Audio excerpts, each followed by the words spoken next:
कल्याण डोंबिवलीतील 27 गावांच्या विविध समस्यांबाबत 27 गाव संघर्ष समितीचे उपाध्यक्ष गुलाब ओझे यांच्यासह इतर पदाधिकाऱ्यांनी कल्याण डोंबिवली महापालिकेचे आयुक्त अभिनव गोयल यांची भेट घेतली। 27 गावे वगळण्यानंतर ग्रामपंचायतीत असलेले 499 सफाई कामगारांना महापालिकेच्या सेवेत सामावून घ्यावे, सावळाराम महाराज स्मारकाच्या कामाचा डीपीआर लवकर तयार करण्यात यावा, त्यासाठी अतिरिक्त वस्तू विशारद राजू तायशेटे यांची नियुक्ती करावी। 27 गावातील जिल्हा परिषदेच्या शाळा आणि आरोग्य केंद्रे महापालिकेत घ्यावेत। महापालिकेने कचरा संकलनासाठी नेमलेल्या खासगी कंपनीत भूमिपुत्रांना देखील रोजगाराची संधी द्यावी।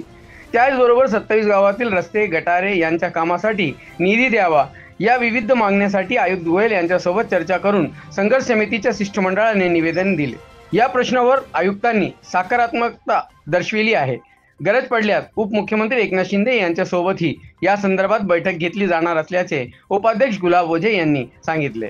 तर 2 दिवसांपूर्वी खासदार सुरेश म्हात्रे यांच्या अध्यक्षतेखाली डोंबिवलीत संपन्न झालेल्या बैठकीत डुप्लिकेट संघर्ष समिती अशी टीका करण्यात आली होती।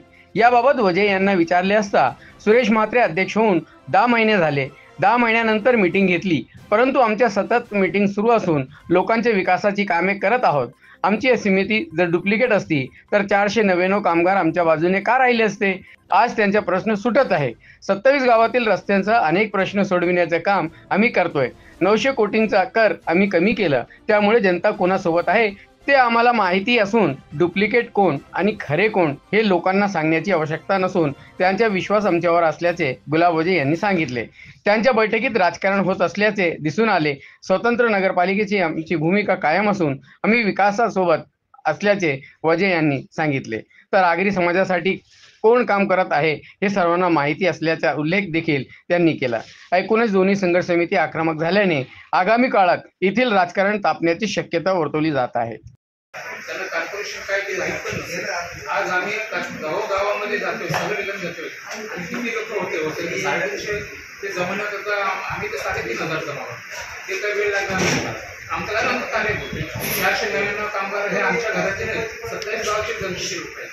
त्याच्यामुळे लोक कोणाबरोबर काय करतात सर्व समजतं। कोणी आमच्यावर टीका करतात ते टीका करणारच आहेत, कारण त्यांना इथे काही राहिलेलंच नसल्यामुळे ते आता विरोधाच्या भूमिकेमध्ये झाले होते। तेव्हा त्याला काय केलं, काहीच करू शकले नाही। त्यावेळेस त्यांच्याकडे लक्ष देता आमचं लक्ष कसं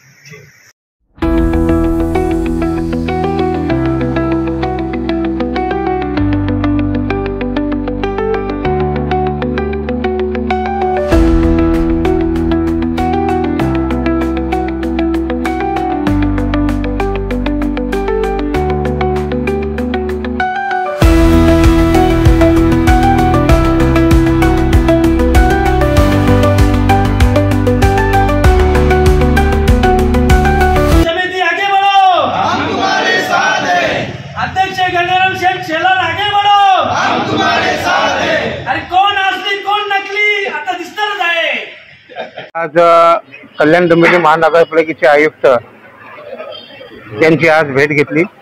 या भेटीमध्ये 27 गावांचा कर्मचारी आहेत 499 यांना कायम करायचा असा आदेश दिलेला असताना त्याला उशीर होत होता, परंतु आज आयुक्तांनी संबंधित अधिकारी आहेत यांना आदेश दिले की येत्या 8 ते 10 दिवसामध्ये या लोकांना कामावर ते रुजू होण्याकरताचे आदेश पत्र द्यावे अशा प्रकारची भूमिका घेतली आणि त्याप्रमाणे आज या बैठकीचं यश आलं।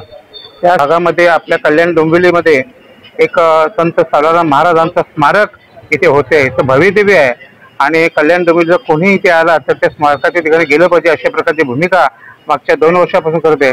परंतु आज इथे संबंधित आराखड्यासाठी आपण आयुक्त राजू तायशेटे यांची नेमणूक केली आणि स्वतः आयुक्त इथे या जागेला भेट देणार आहेत आणि लवकरच या कामाला सुरुवात होईल।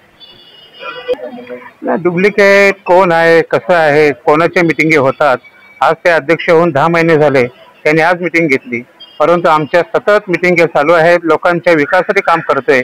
499 कामगार मग आमच्या बाजूने का राहिले? ते 27 गावातील लोक आहेत, ते जर खरं आमचे जर डुप्लिकेट असते तर आमच्यावर राहिले असते का? आज त्यांचा प्रश्न सुटतोय। 27 गावातील अनेक रस्ते आहेत, अमुक आहेत, ते सगळे सोडण्याचं काम आम्ही करतोय। 499 कामगार केले, 400 टॅक्स हा 900 कोटीचा टॅक्स हा कामगार जनतेचा हा आम्ही कमी केला, त्यामुळे जनता कोणाबरोबर आहे हे आम्हाला माहिती आहे। त्यामुळे डुप्लिकेट कोण आणि तर खरे कोण हे लोकांना सांगण्याची गरज नाही, त्यांना माहिती आहे की विश्वास आमच्यावरती आहे. हे बघा, ते काय बॅनर कोण लिहित असेल काय त्याचा आमच्याशी काही संबंध नाही, तो त्यांचा विषय आहे.